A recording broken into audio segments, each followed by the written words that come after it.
துரை வைகோ அவர்கள் சொல்லியிருக்கிற அந்த குற்றச்சாட்டு, அதாவது பீகாரில் 1.25 கோடி ரூபாயை செலவழித்து பெண்களுக்கு 10,000 ரூபாய் வாக்குக்கு பணம் தந்தாங்க, அதனால தான் இந்த வெற்றி அப்படின்னு அவர் சொல்லியிருக்கிறார். சரி, ஒருவேளை இந்த தேர்தலில் அவர் சார்ந்திருக்கிற அந்த இண்டி கூட்டணி, அதாவது திமுக அங்கம் வகிக்கிற அந்த இண்டி கூட்டணி, ராகுல் காந்தி அவர்கள் அல்லது காங்கிரஸ் தலைமையிலான அந்த கூட்டணி வெற்றி பெற்றிருந்தால் துரை வைகோ அவர்கள் இதே போல ஒரு ஸ்டேட்மெண்ட்டை தருவாரா?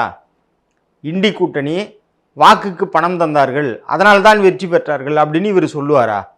அல்லது இவர்கள் எந்த தேர்தலையும் பணமே தந்ததில்லை, நாங்கள் பணமே தரதில்லை வாக்குக்கு அப்படின்னு இவரால் சொல்ல முடியுமா? இந்தியாவில் எந்த மாநிலத்திலும் காங்கிரஸ் அல்லது இண்டி கூட்டணி பணமே தந்ததில்லை, அல்லது தமிழ்நாட்டில் இவர்கள் அங்கம் வகிக்கிற திமுக கூட்டணி வாக்குக்கு பணத்தையே தந்ததில்லை அப்படின்னு இவரால் சொல்ல முடியுமா? அப்போ இது யாரை முட்டாளாக்குற ஒரு பதில்? இவர்கள் அது பொதுவாகவே எல்லாருடைய இயல்பு தான். அவங்க அங்கம் வகிக்கிற ஒரு கூட்டணி தோற்று போயிடுச்சு அப்படின்னா உடனே வெற்றி பெற்ற ஒரு கூட்டணியை நோக்கி இவ்வளவு காலமாக என்ன சொன்னாங்க? இவிஎம் மிஷின் சரியில்லை, அந்த மிஷினில் எந்த பட்டனை அழுத்தினாலும் அது பிஜேபிக்கே ஓட்டு விழுது அப்படின்னு சொன்னாங்க.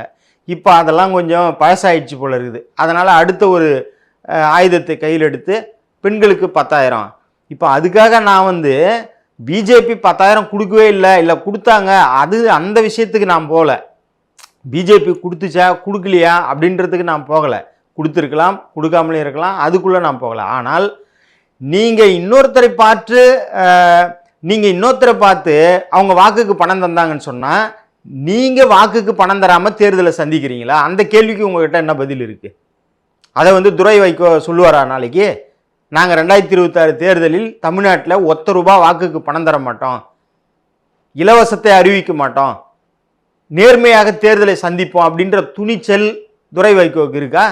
நீங்கள் கடந்த தேர்தலில் நீங்கள் பணம் கொடுத்தீங்களா இல்லையா? அதை உங்களால் சொல்ல முடியுமா? நான் பணமே கொடுக்கல, பணம் கொடுக்காம தான் நான் நாடாளுமன்ற தேர்தலில் திமுக கூட்டணியில் நின்னேன் அப்படின்னு உங்களால் சொல்ல முடியுமா?